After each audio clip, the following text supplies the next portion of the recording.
Hi everyone. It's recording 56, and I remember there's the guy, I think I've mentioned him in one of the videos on this channel, Decode Your Reality, and he talked about the number 56 that also is connected to my name as well. I forgot what it was though. It was something very interesting about the number 56 and how it relates to like the quote unquote matrix. And then he went into like this whole explanation that I resonate with about Oz being the operating system of reality. Now, he doesn't personally think that we have any type of free will. I don't agree with that. I think, okay, let me say it differently. And then we're going to get into what's coming up right now. And this one is going to be very interesting. This one's going to be super interesting. Okay. So, and it's 2:34 right now, 2:34. Okay. So I believe that at certain levels, things are true. And then when you get to the next level, things have a consistency. Well, a tendency, and I guess consistency, but a tendency to sometimes when you're, expanding out of a level, the previous level seems to be contradictory. And I've noticed just by, even though it looks contradictory, just like going with it and seeing where it's going. I must need to watch what I'm saying on this video because like my throat is getting real unsure. So I'm gonna be very cautious of how I talk on this video because we're gonna get into some very interesting concepts. Okay.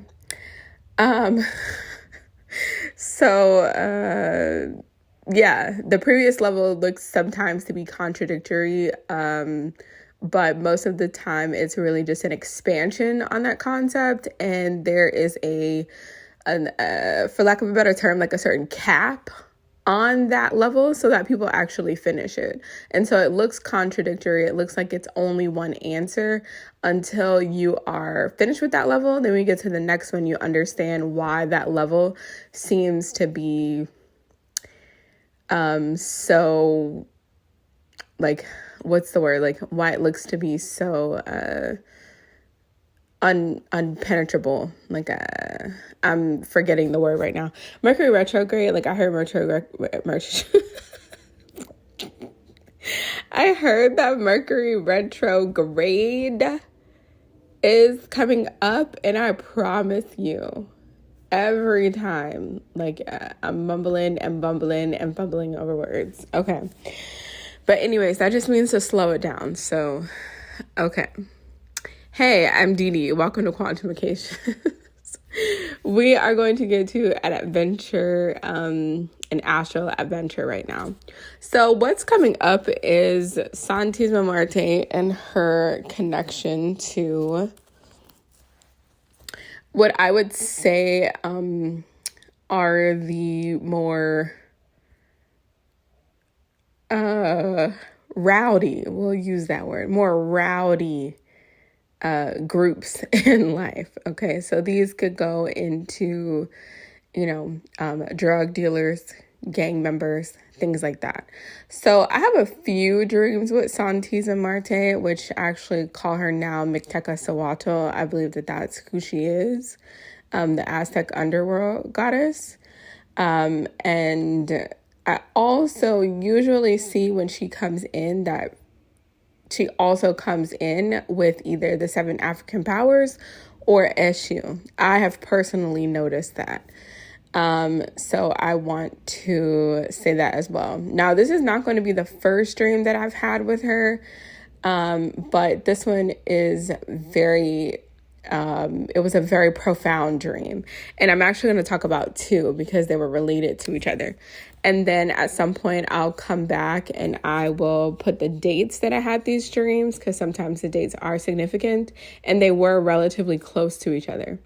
Okay. And yeah, it's been coming up as a lot of things. And of course, we're just coming off of Dia de los Muertos here in Arizona. I know a lot of people celebrate it. I was just thinking about this guy.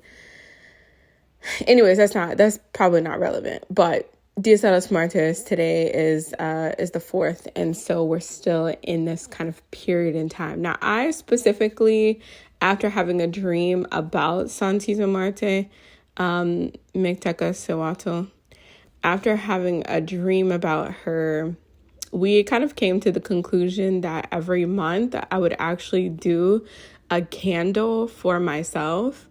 And then I told her that I was going to include her with that candle for a period in time, like an unspecified period in time. And that was about maybe 3 years ago. I don't think it was the first year that I got to Arizona. I think it was the second year, but it could have been all 4 years. I'm not sure.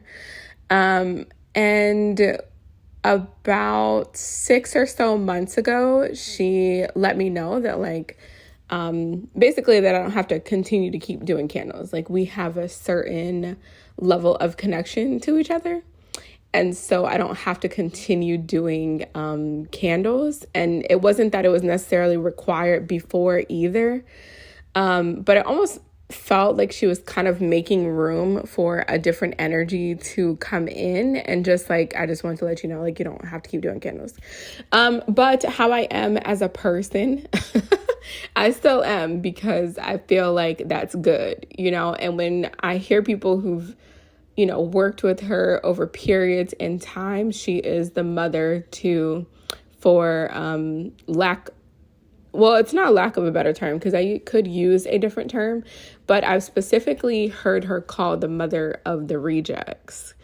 And not to say that people in, these specific groups are rejects, but in the sense of the people that are rejected from their families, and then they end up in crazy situations, rejected from society in some type of way, which doesn't mean that that person doesn't have value, right? Because geniuses sometimes are rejected from society. I mean, we've seen people that have, tons of very useful information, and they're just way ahead of their time, and they have been, they try to kill them and all different type of stuff.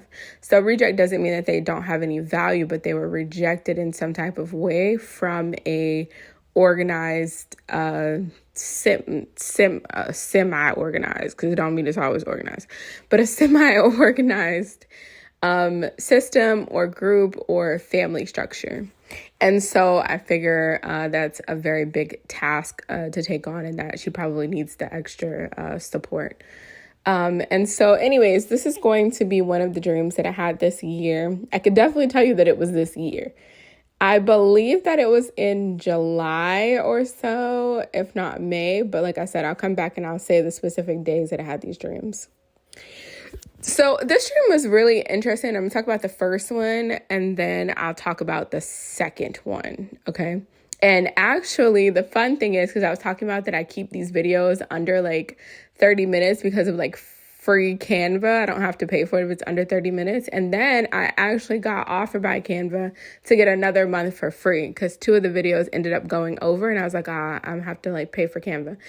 So I ended up getting another 30-day trial. So yeah, I've got a little bit more time to talk. So I'm gonna go ahead and get that trial today, and then make sure that I download at least the longer videos and publish them and post them. I love Canva so much. Okay, so let's get into this dream, because I actually can do both of them. Okay, so this dream, I am not sure what sparked this dream. And, in life, it's not always super obvious what the connecting points are to things. And so I'm not sure what kicked off this chain of events, but what I will say is I'm pretty sure this was during the time period where we were, so this must have been July.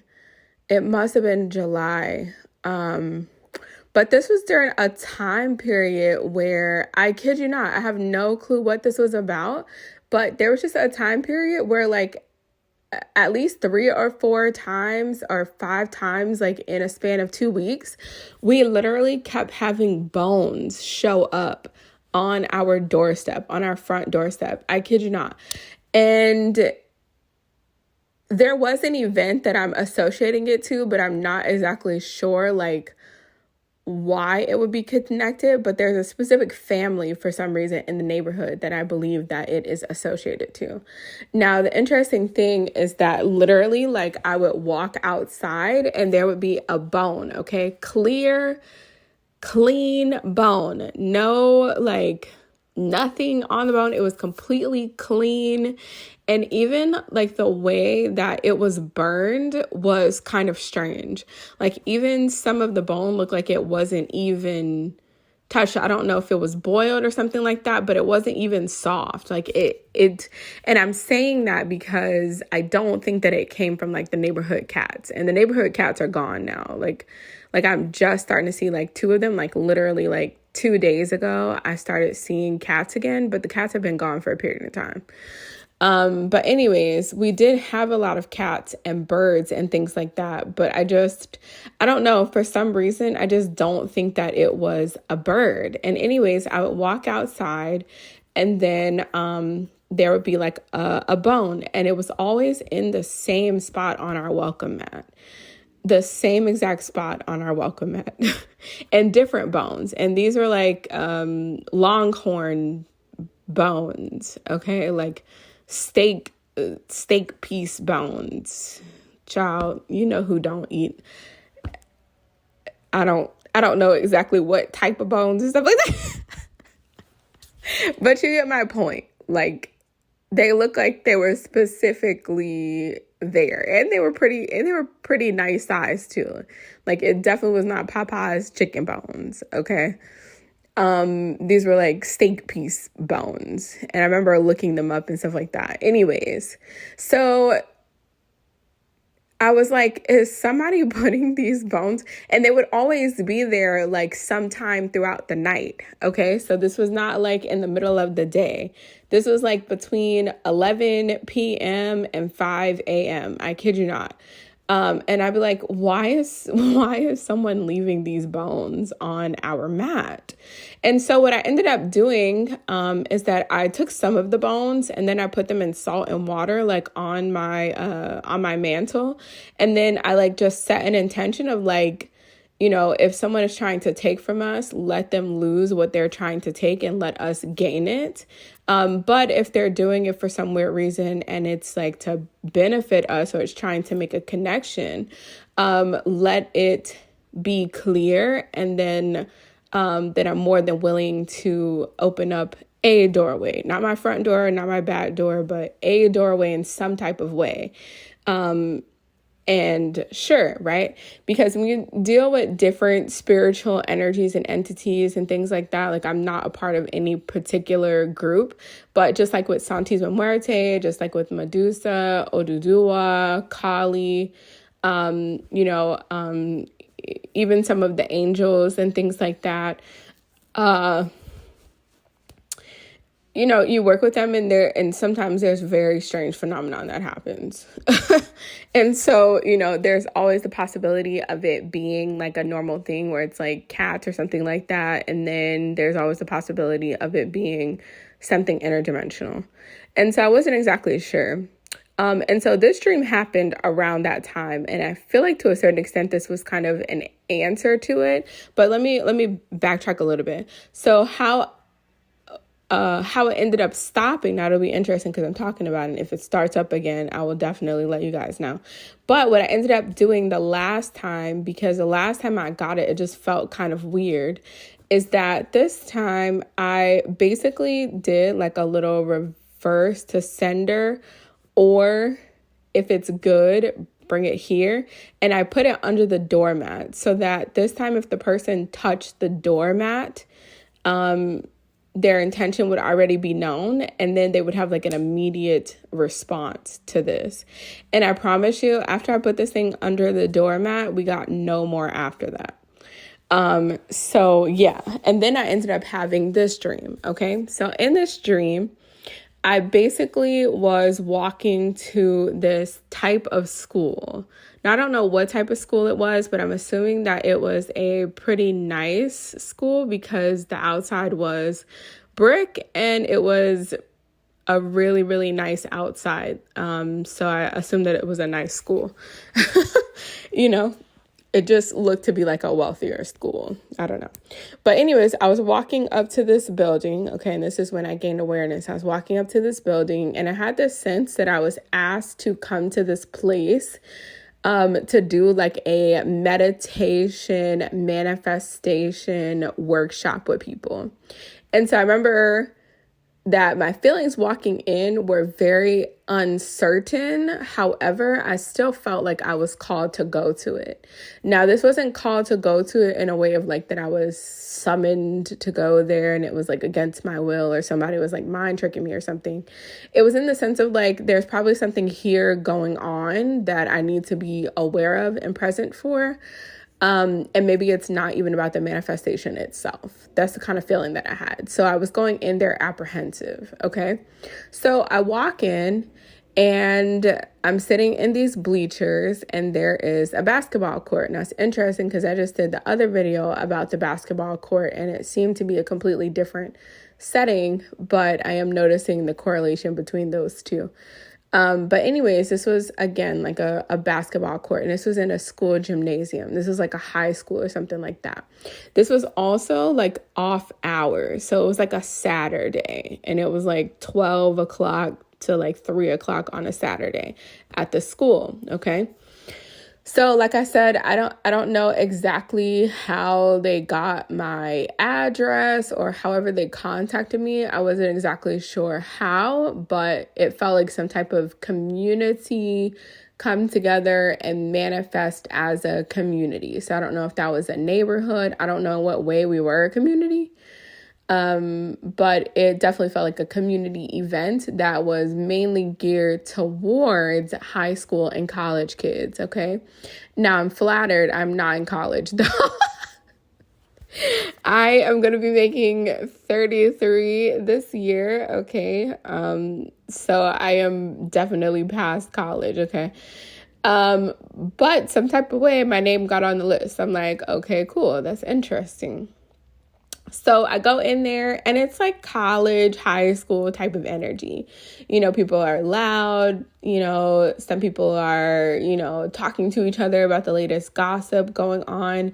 But we could say that safely that everyone that was there, though, did have some type of awareness about meditation. So even though it was talking about like a community, it felt like a very specific community. So not the general population or whatever. It seemed like people were handpicked to come to this. Okay. But it seemed like most of the people in the community were chosen to come because they have some type of connection to manifestation and things like that. Okay. So they were in there playing, joking, you know, like just doing like first year of college stuff, you know. It was cute, but I was definitely like, okay, like, let me go sit on the bleachers over here, which again, is kind of just more of my energy.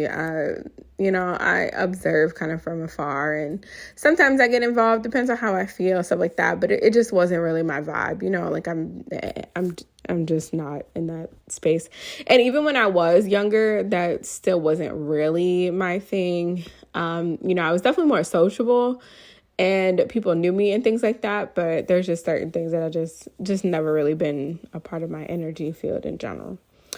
You know, most of the time. I mean, I had like my fun times and, you know, party and stuff like that. Like you might, you know, anyways, that's not the point. So there's this woman that comes up, you know, after everybody has settled in and we're there on time and it's time to get started with this thing.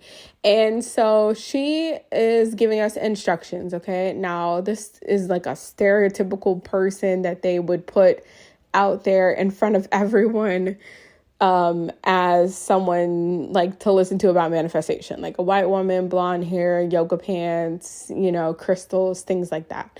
Okay, and so she gets on the floor, like the center of this basketball and stuff, like basketball court, and we're all sitting in the stands. And so she starts going into what we're doing, how it's going to help the community and things like that. And she's basically giving instructions on, by this time we have a piece of paper and a pen, we have clipboards and things like that. And so she basically is telling us, like, okay, let's, be as specific as you can. You can manifest things for your friends, for your family, blah, blah, blah, blah, blah, and different things like that, right? And so I'm like, oh, okay, this is interesting. So I start going, manifesting a whole bunch of stuff. So I'm like writing down a whole bunch of stuff. I'm doing plenty of details and everything. And yeah, and then I started noticing, like, as I was writing, like, more paper was coming. So it's almost like energetically encouraging you to, like, keep on writing so that you don't run out of paper. Okay. And so I'm like, oh, this is fascinating. And so I'm writing and writing and writing. And then, of course, I'm writing a little bit longer than most people just because I'm older. And so she wraps it up and she's like, okay, now we're going to have someone from I think this woman was presented as like a person from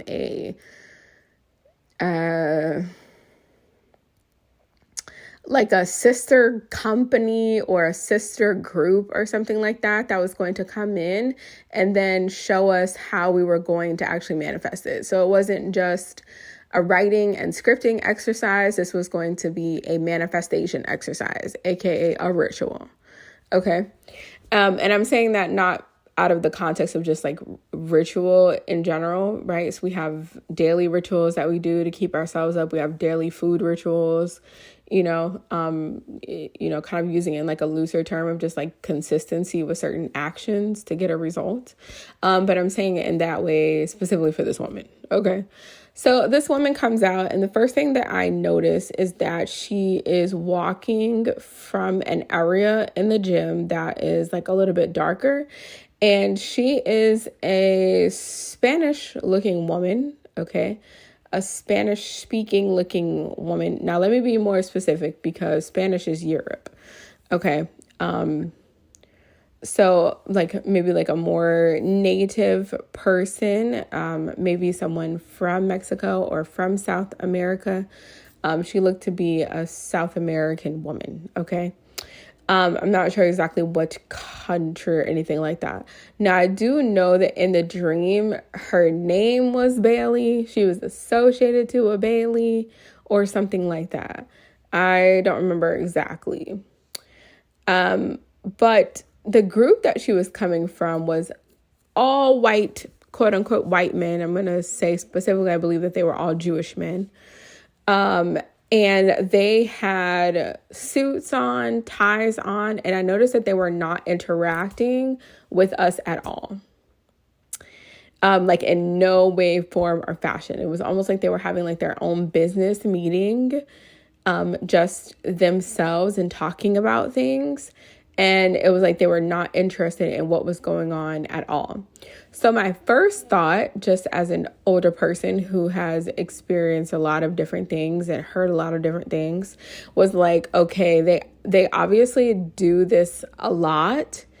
And you know what I'm saying? Like either they travel a lot and they do this a lot and they have gotten to the point to where they don't really want to interact because they don't find it to be valuable, or they're here doing something that is not actually what they're presenting. And I was going with the second option because there was something, and this is going to be like funny, but there was something about the way that this woman was walking and she had heels on and she looked like relatively, put together, but something about the way that she was walking just seemed ever so slightly sexual. And that's kind of what I want to say, like ever so slightly sexual. And I wasn't sure if that was like the group of men, because it wasn't for the kids. So there was just like a kind of way that she was walking in like a misalignment of who she's coming to talk to. Does that make sense? And so I'm sitting and I'm like, this is fascinating. This is interesting. And so she starts going over these different instructions on what you are going to do with the paper, okay? Now, what she was telling them to do with the paper, right? And these are still relatively young kids, okay? So like high school, college kids and young adults. But, 18 and stuff like that, 19, you're not a child, but there's just certain things that you don't necessarily know. Like you're in the next step of getting, excuse me, out of your parents' house or out of whatever living situation, you're getting a little bit more autonomy. But the life experience is not there yet. And that's kind of more of what I'm talking about, young in that aspect.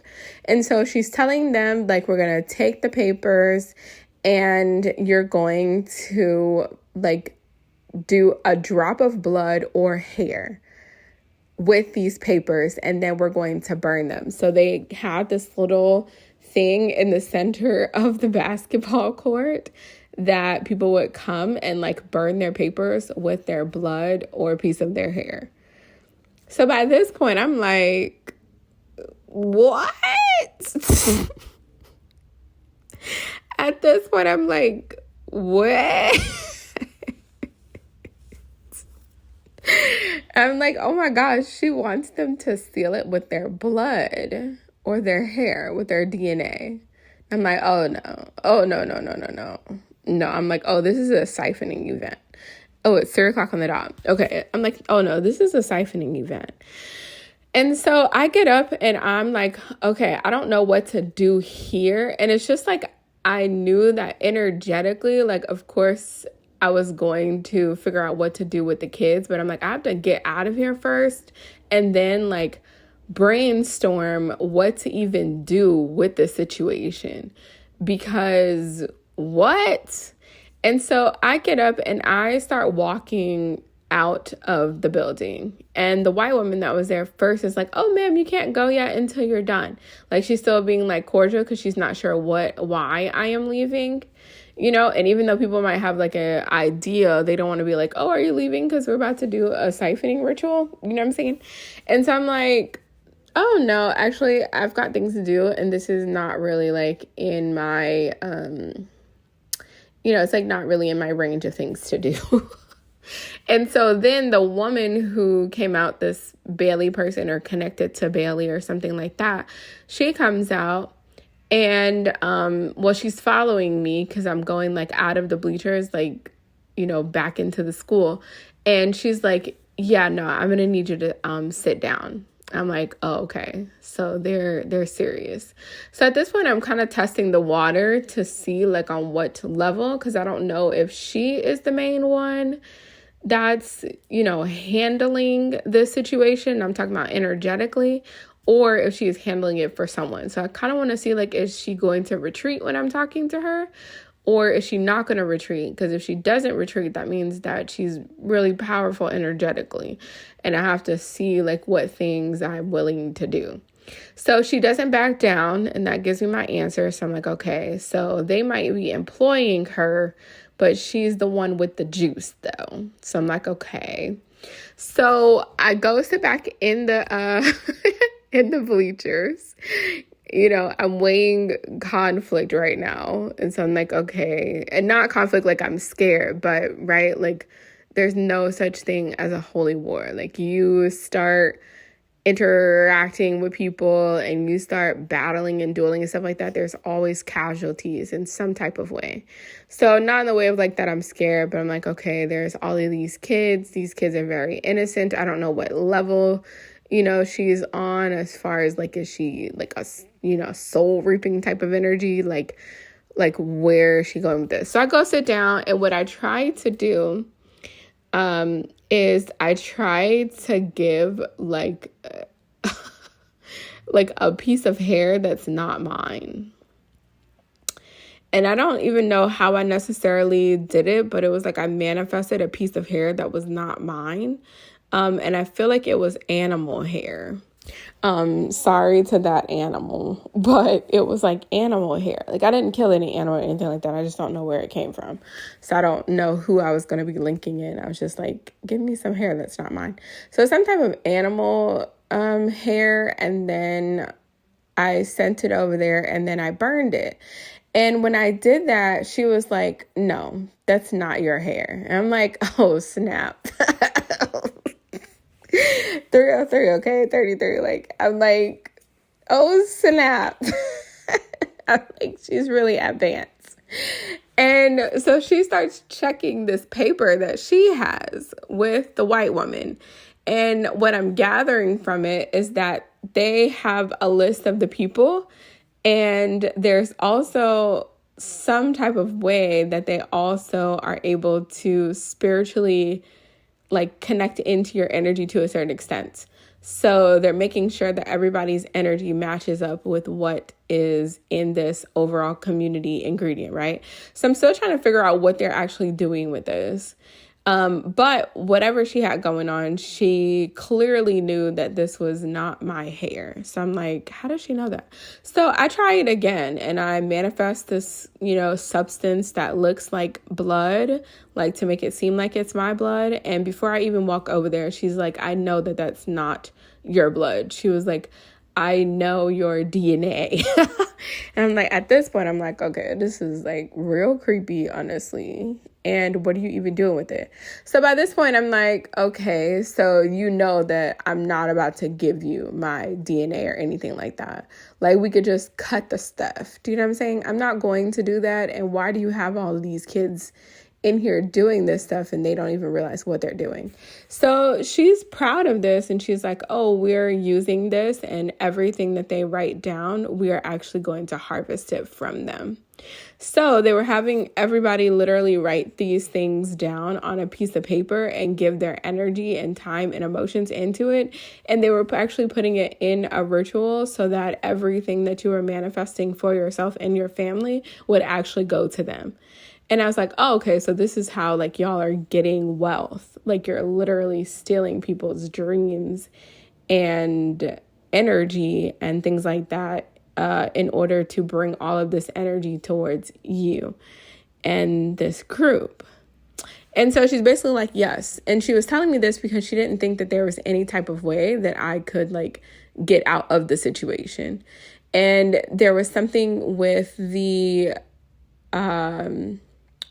spell itself where it was already like pre-programmed towards your DNA, and so it would automatically know like if an ingredient, let's say, is not correct, because it was already pre-programmed to fit a certain quote unquote ingredient, which this ingredient would be your DNA or your bloodline or whatever. And so I was like, whoa, that's crazy. And so she's like, we could do this hard way. We did, like typical villain kind of stuff. So I'm like, okay, let me think about how I'm going to go with this. And so what ended up happening was, okay, now listen to me on this, okay, because this is very important. This is very important, okay? This is very important. So basically, she grabbed my hand and she pricked my finger with something, and then she forced my blood onto the paper. And when she did that, I allowed her to do that, and then she burned it. Now, let me tell you why that is a critical mistake, okay? A critical mistake is that it has to be willing.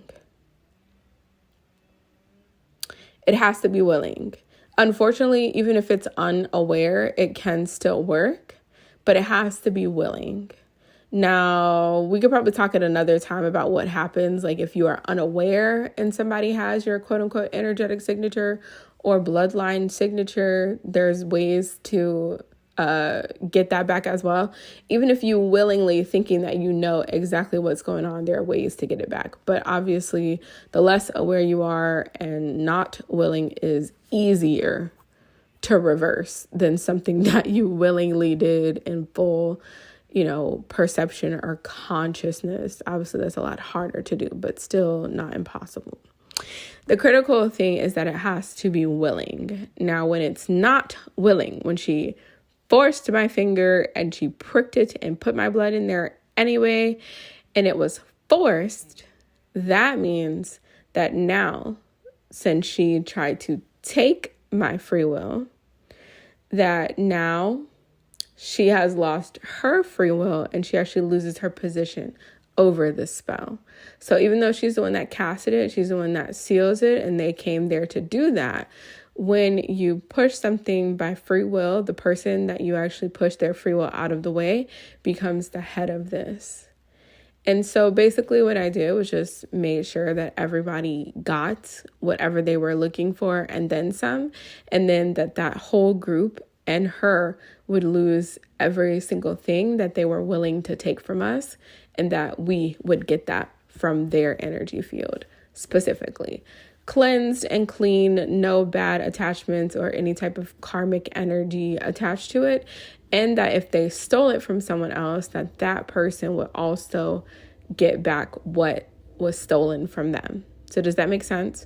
So like, let's say obviously they're probably into really nefarious things, which we'll get into in the second dream. I made sure that the people that they stole from, that they also got their energy back, and that whatever they have utilized this energy for, to grab it and steal from people, and whatever they were planning to take from people, that we also got that. Now, that could work out in a lot of different ways. Let's say they were planning to, take that energy and get like a car. They haven't technically got the car yet. So like, let's say when they do go and get a car, then something happens where that car like gets wrecked or something like that, and they're not able to keep it. And the energy of that wreck, that discharge, actually goes back to the person that originally requested this car.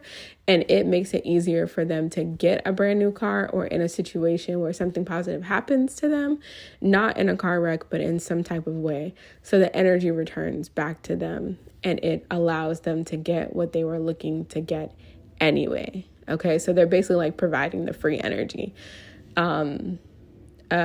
for it. Okay. And so that's pretty much how that dream ended. It was like me knowing like, oh yeah, I got you. I got you. Okay. Like, and then I understood like why I came there in the first place. I'm like, oh, okay. I totally get it. Now the second dream, it's 311, and Agate, I call her Agate. She has been coming up so much, and I associate her with 311.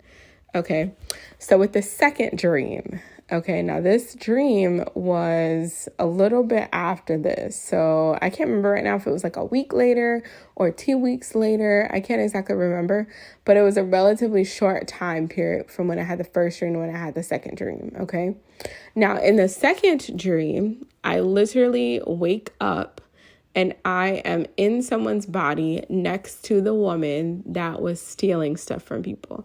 I kid you not, this Bailey woman. We're just going to call her Bailey, okay?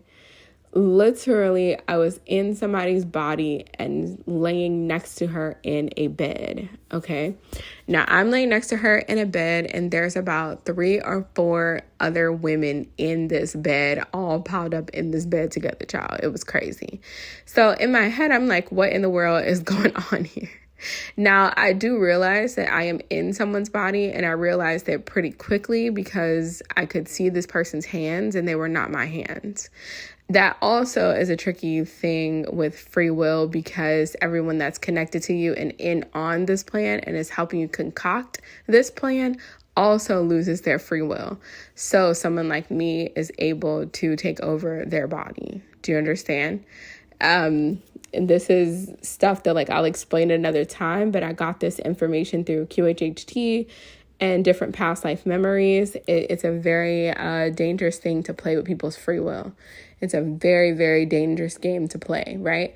And then like, thank goodness it's me, right? Because I'm not going to totally mess up and blow up your whole life. I'm more on the tendency of like, okay, how did you even get here? Like, I'm like, okay, where are your memories at? How did you even get here? And what are you even doing with this? And why are you in this situation? Now, let it be somebody else. Do you understand what I'm saying? You could think that you have a poltergeist or something like that. But if you are going around playing with people's free will and trying to steal from them and take from them and things like that, it could be the energy of the people that you are trying to get over on.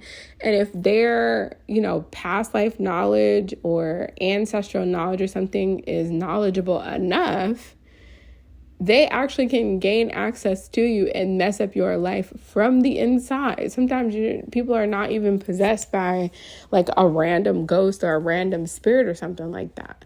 It can be the spirit of the person that you're trying to mess over. It gets wild. It can spin out of control. Anyways, I don't want to have too much on that. But anyways, so I was in this person that was next to her's body. Okay, a woman. Like I said, I looked at the hands. They were not my hands. They were a lighter skinned person's hands, okay? Less melanated person's hands. And so I'm literally like, okay, don't talk, because I'm not sure if I'm channeling through her and I'm using her body, but it's my voice that's going to come out, or if I'm going to sound like her, right? And then even when it is like you sound like someone, if you obviously don't think like them, you're not going to respond like them either. I mean, there's ways, but I wasn't about to get into all of that, child. So I'm like, I need to just hush and just listen to what's going on. Because she was talking as I was gaining consciousness in this person's body. This woman was talking, the one we're going to call her Bailey, okay? So Bailey is talking, and she is basically really, really, really afraid, okay? And now that's when I actually transitioned to Bailey's body. So I left the woman next to me and I ended up in Bailey's body. And this time I'm in Bailey's mind. I haven't completely taken her over and like pushed her out of the way or anything. I'm listening to her thoughts, and I'm also looking at her memories as she's talking about that she is afraid. Okay. It can get real wild. Okay. So anyways, so as I am talking to her, as she's talking out loud about she's afraid and things like that, I start to see like all of her memories, not literally all of them, but a lot of the ones associated to this fear. Now, come to find out that Bailey is a part of the cartel. Now, where, I don't exactly know, but I thought it was Miami, and 305 kept coming up. So I believe it was somewhere out in Miami that there's some type of warehouse, and she was attached to these people that were running some cartel operations out of a warehouse in Miami, child. I'm pretty sure it was Miami, but if it's not, I'll correct it. But anyways, so pretty much what I gathered from her was that since that event happened where things went wrong, things started going really wrong in the warehouse with these operations, okay? So this was like a whole network system of things in this warehouse that they were doing with a whole bunch of different stuff. A whole bunch of different stuff that you would expect cartel people to be doing, okay? Or people connect to the cartel. But I believe this was actually cartel, though.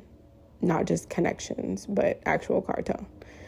And so anyways, this warehouse had something to do with daily operations of it working at least throughout Florida in general. So I don't know if it was like a headquarters kind of situation or something like that. But anyways, things were going wrong. Now, things were already crazy because there was this head guy. I don't know who he is. And probably if I did know who he was, I wouldn't say his name because I'm sure he's an actual person out there. Like I'm sure Bailey is an actual person out there. I wouldn't say his name anyway, but there was this head person. And this guy was the guy that Bailey had children with. Okay, so I don't want to say they were a couple because this guy's not capable of being in a relationship, and she's barely able to be in a relationship. Like, if I were to say something that I would say that they were associated to, she was associated to sociopathic tendencies. He was definitely associated to psychopathic tendencies. So she seemed to have some kind of level of being able to connect in some type of way, like with her children, at least enough to be scared for their safety. Whereas he was not at all, but they were having sex with each other and having kids. So in her mind, she did feel like she had some type of deeper connection than the other women, I would say. But she was quickly realizing that that was not the case, and that he also would kill the kids. He would also unalive the kids as well. So that's why she was actually crying, because she was pregnant. And they were running these operations together. Her and this guy and these women in the bed were all running the operations together. So she was not like a victim or anything like that. She was running these operations together, and they were running a crazy ship. Like, they would like beat people every morning or something to make sure they didn't leave. Like, the men that were working it, they were doing some crazy stuff to keep people like in line and not leaving. And so they would beat people like at the beginning of the morning, like just to make sure that nobody ever even got any ideas. And they would know what to expect. And then with the people that did try to leave or something, they would do such horrendous stuff that people would rather just get the beating in the morning. It was actually crazy. I was like, girl, how did you even get into this? Now, of course, since she was with him and she was bearing his heirs, okay? And that's how it was, because I was able to kind of tap into him, and I didn't want to stay in his mind too long, child, because it was like a robot almost. Honestly, it was like a robot. But the only reason that he had some type of affinity towards her is that she was meaner than most women to the other people. So he had some type of showing that she would keep things together. And so he chose her to have his heirs. That's what he was concerned about. Now, something was going on, which that bad juju returning back to her for doing this means that it's taking away from something that she really didn't have already. And then that could put you in the negative real quick, okay? Where a lot of stuff just starts going wrong. Now, it doesn't always mean that everybody where things are going wrong, it doesn't necessarily mean that they're doing stuff. It could mean that somebody is siphoning stuff from them and they need to call their energy back, and then they will be on the up and up again. Like, literally, we were having like a moment of that like the past 2 months.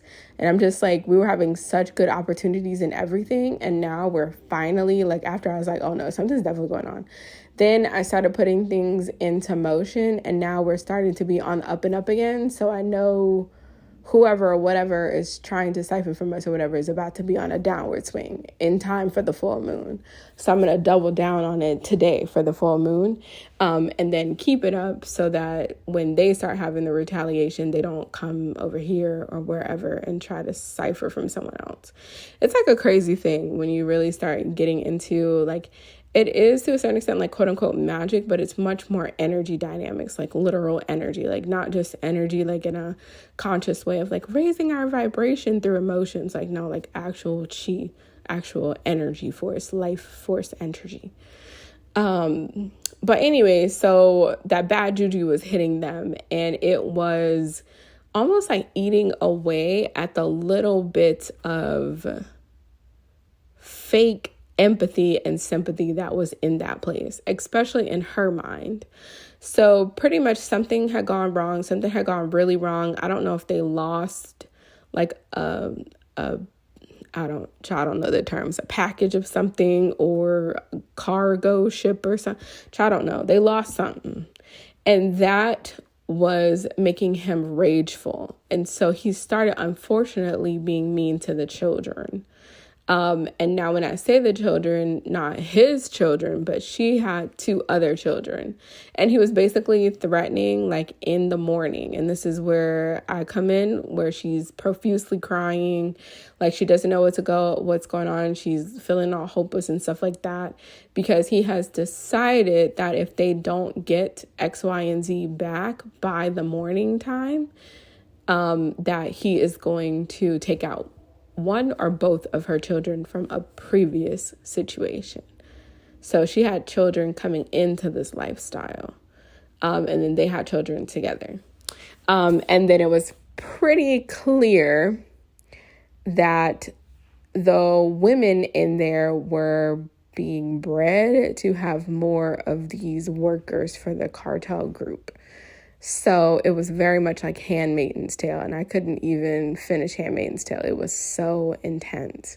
Like, it was so intense, but it was pretty much the same concept that, like, while you were pregnant, you were golden in the way that you could be golden.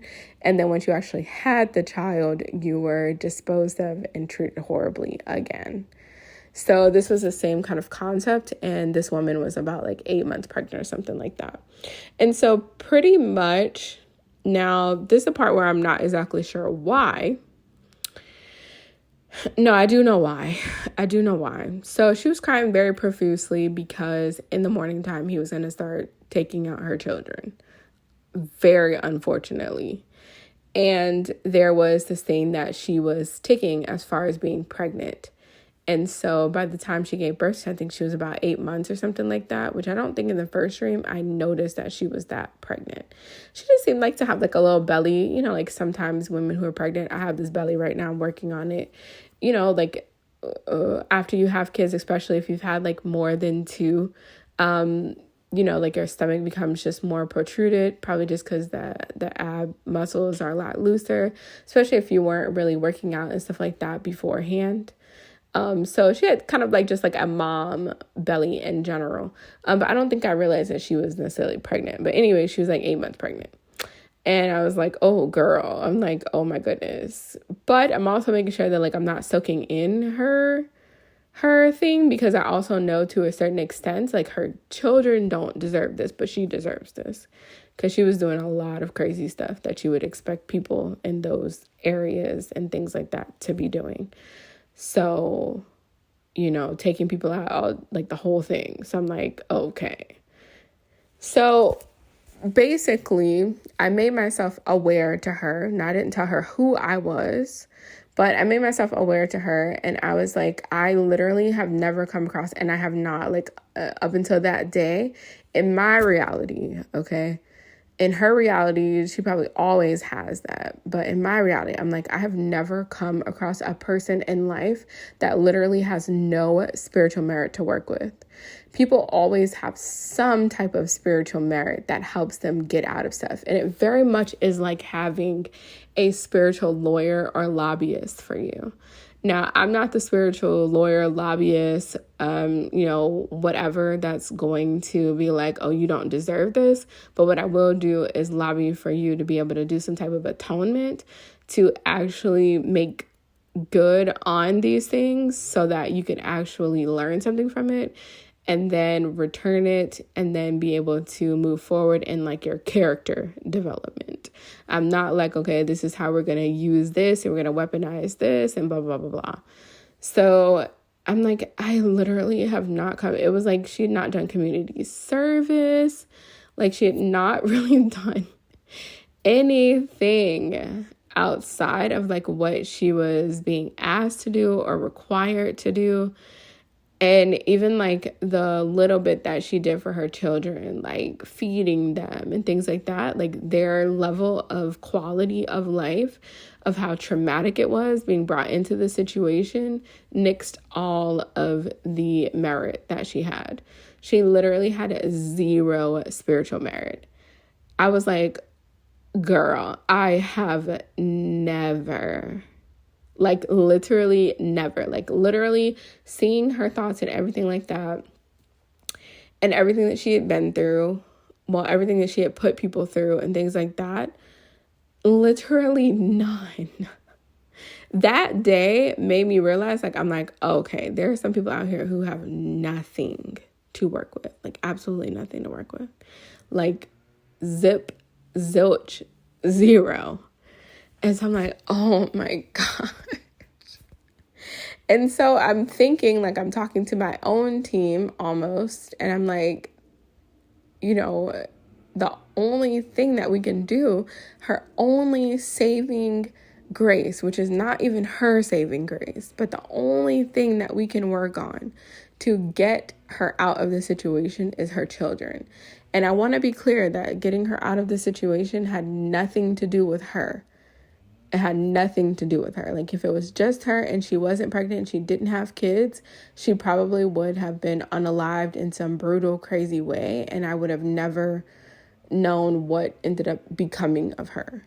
The only thing that she had was during the period in time that she was creating these children, there was some type of good relation or something like that to where these children were good energies. And so I was telling her throughout that night, because she was crying profusely, she was like sobbing, she was like, someone help me, someone help me. And I think it was like in Spanish or something like that. And so isn't it crazy, like the person that you're trying to cipher from, the person you know nothing about, is actually the person that's coming in to actually help you in some type of way. That was wild. And so anyways, as she's crying out and stuff like that, I'm like, you literally have zero merit, like zero, like none. I'm like, the only saving grace that you possibly could have from this is your children. And so I was telling her, because as I was saying that to her, I kept seeing these images of Mictecacihuatl, of Santísima Muerte. And I was like, the only being that is willing to extend anything to you is Santísima Muerte. And you have to go with her on your children, because she's not going to help you. She is not going to help. But she will help your children. She will help the baby that you have in your belly. And I think she had like 2 boys. And then I think she had 1 more boy with him. So it was going to be like 4 boys, because the baby was a boy too. I'm pretty sure the baby was a boy too. So she had like 4 boys. She could have had 1 daughter or maybe 2 daughters. I can't remember. But I was like, only for the sake of the children. Like, if you mention yourself, like, do you understand what I'm saying? Like, if you talk about you, it's a wrap. But if you plead to her to help out your children, she will help you in the midst of helping out your kids.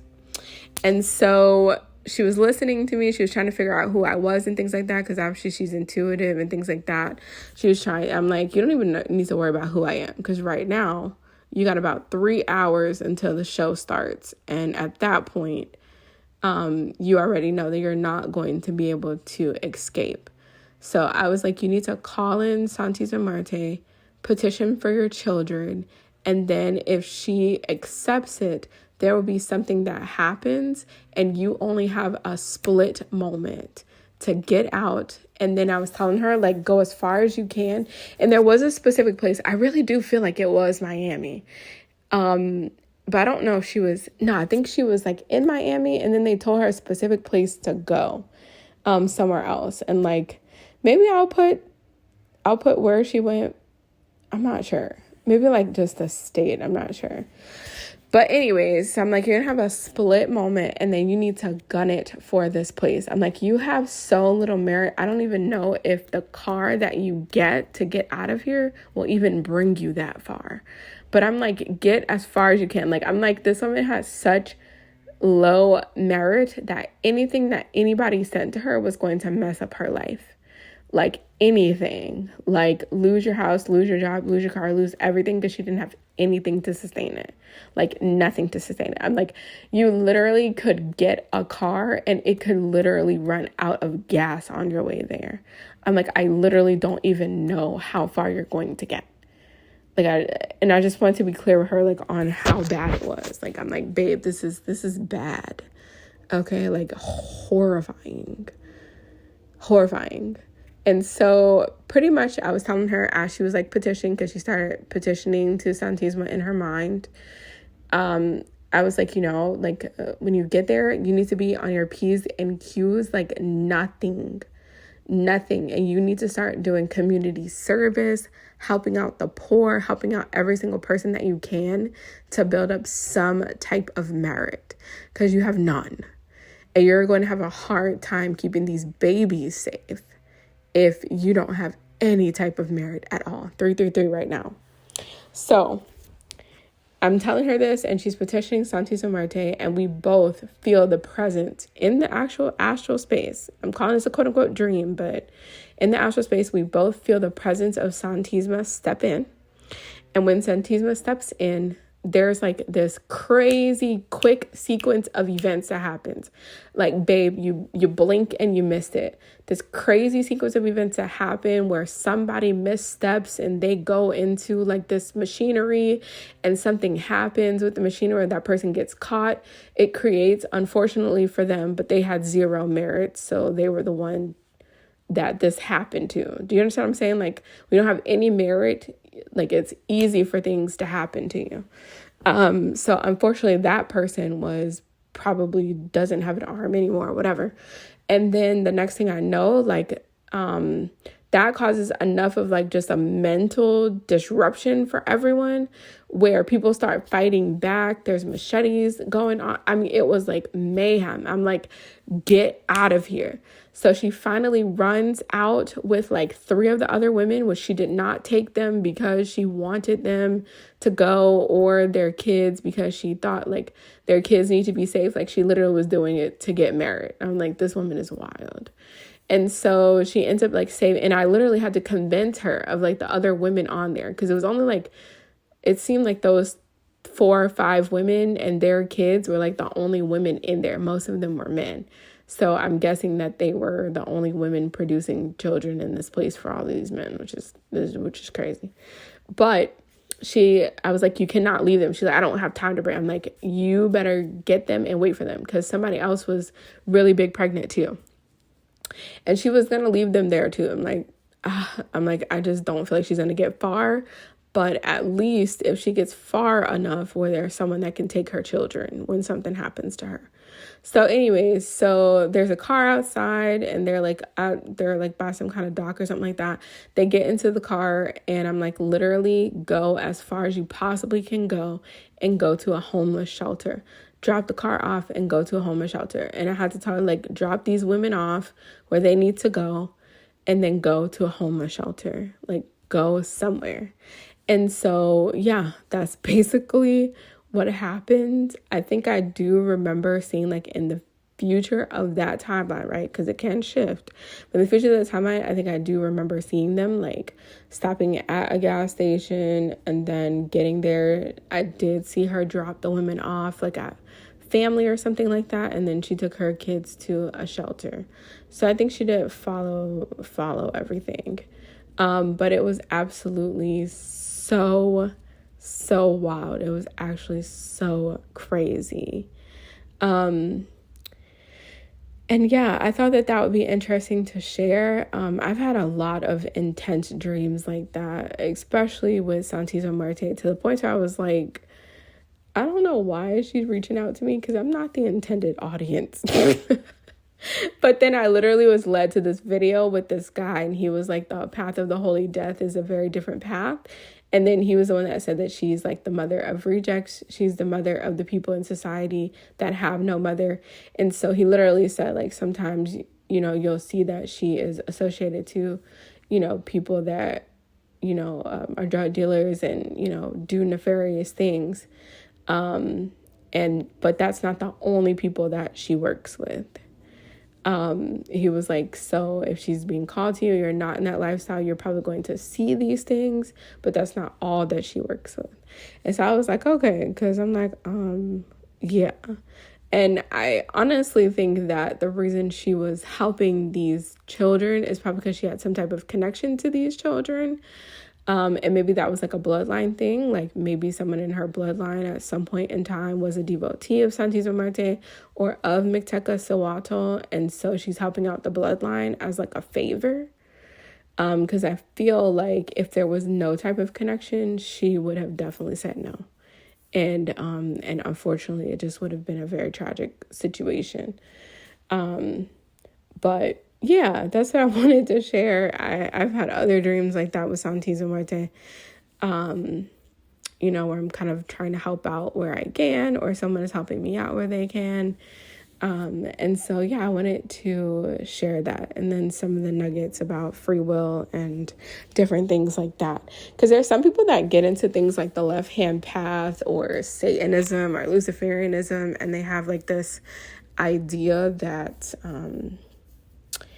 that their own god or deity, even to the point to like they can literally do whatever they want and there are no repercussions for that.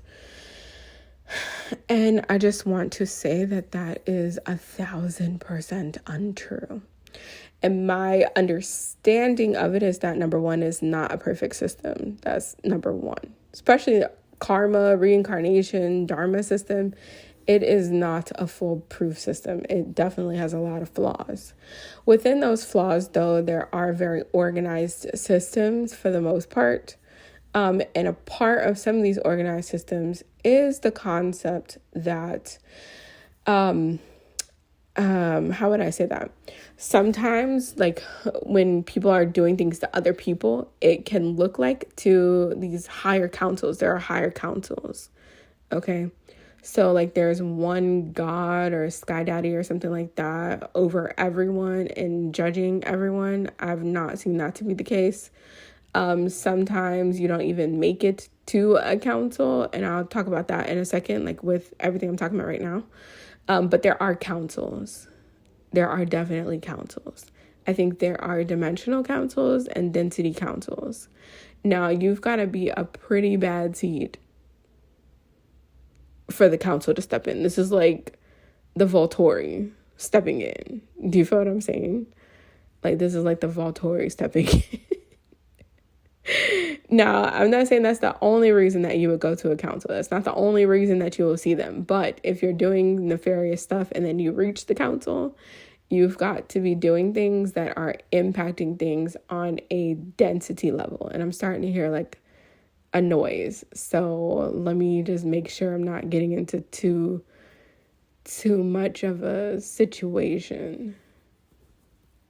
Yeah, I'm hearing like to tread really carefully, because I'm starting to hear like a little frequency on the left side. And then my chest is starting to feel a little uneasy. So I'm going to be very careful with how I say this, okay? When you're in the astrals and people are, tapping into the quote unquote darker aspects, the darker aspects, the darker councils, things that we associate with darkness, okay?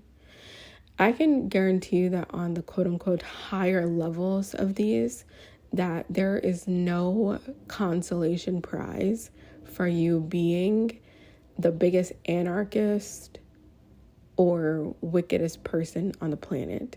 You do not get a high five for that. That is not something, do you know what I'm saying? The evil apprentice is a nuisance to them.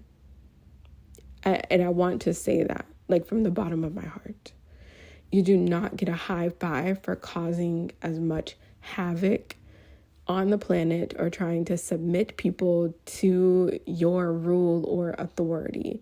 It's not like one of those chummy, like, high five, you did it, we're taking over the population, we're eating up the mortals kind of thing. I promise you it's not. Like I promise you. It's like when seniors tell the freshmen that there's a pool on the 6th floor, and it takes freshmen almost a year to realize that when they walk outside, there's only one level to the school. Obvious stuff. No, there's not a secret 2nd, 3rd, 4th, 5th, 6th floor that you have to find. And on the 6th floor, there's a pool. You stand outside, you look at the school, there's only one floor. Now, does that negate the possibility that there are secrets and things like that? Of course. But certain things, there is no secret. the secret is to make sure that you are, like the lesson is to make sure that you are within your character and morals, that you're not chasing something obviously not there because of your need for power and authority and things like that, okay? So along with that, what I have noticed is that sometimes certain people are representing a part of, or, you know, in a bloodline of, like, let's say higher deities, okay? Or beings that have gained enough attraction and things like that. So to a certain extent, some of the things that people do to each other is almost just like God wars. Like deity wars. Do you know what I'm saying? Like turning each other into frogs. Oh, I got, you know, your vessel into a car crash. Oh, I messed up your vessel's relationship or whatever. To a certain extent, these are considered to be like kind of petty back and forth battles with like kids between each other. Okay. And when you start getting in trouble, though, is when you start doing things that impact the density or the dimension. That's when it starts getting real tricky. Now, along with that, right? And like I said, it's not a perfect system. Along with that, you also have to be causing enough ruckus for a long period in time. I've also noticed that, which is also part of the system that needs to be changed as well. Because there's certain things that have been going on for way too long. But that also is way too long in like human context. There's a lot that goes with that. But anyways, overall though, like we're dealing with energies that sit outside of time. They, to a certain extent, have no qualms with things happening to you if you are calling those things to you. And that can sometimes also affect your children, affect your lineage, and things like that. They have no problem with you reincarnating 50,000 more times in the hood or strung out on drugs and things like that. They have no problem with that whatsoever. I feel like to a certain extent, there are certain communities that talk about spirituality or religions, and they make it seem like it's like that the angels or these beings or something like that have a vested interest in you being okay. Sometimes that's the case, but if you're like particularly difficult to deal with, I have personally just seen that they're perfectly fine with you just figuring it out as many times as you need to. Some people, they do leave behind. That is a thing. So I just wanted to say that, and it was 11:05, and I was actually just thinking about the full moon in Taurus tomorrow. And so I think with this full moon, it'd be really good to think about, you know, things from a perspective of what things am I being really stubborn about, and allowing a belief system that is not really in service to character development or group development, that is having me in a situation where things are not actually moving, and then just seeing, like, does that have something to do with a lack of certain support from outside of this reality? That could be a theme. And if it's not even personally for you, it could be people around you. I remember I was talking to Ray the other day, and I was talking about, you know, how Yahweh deals with his people. And I'm going to be very careful with how I say this as well. It's not meant to be offensive or anything like that, but I realize sometimes I say things and it can be taken a certain type of way. So I'm going to do my best to try to say it in a way where it's not taken a certain type of way. But one thing that I noticed in the Bible, when Yahweh is dealing with his quote unquote chosen people, they usually have very like supernatural and mystical ways that protect them or keep them out of harm. And that's how you know that you have his protection. So in life, if I were to choose a place where I would think that his protection is, personally, I would think that it is sitting with the Vatican. That's my personal belief system. And in the Middle East, there's still constant fighting and battling and things like that. And I just look at from the biblical standpoint that he is very specific when he's got his hand over a group of people, that they are relatively untouched. And then when it is time for them to come out of a punishment or an exile, that even their transition back is relatively smooth and sometimes supernatural. So when you're in the act of still fighting and things like that, it could be a symbol that there may need to be some stronger asking of help and different things going on to actually get that help. So that's kind of what I was thinking about. But yeah, that's what I have for you guys today. This one was a lot longer, and I feel like there's just so much to unpack in there. But as always, if you have any comments or questions and things like that, you can leave them in the comment section below, or you can email me, and yeah, I'll get back to you.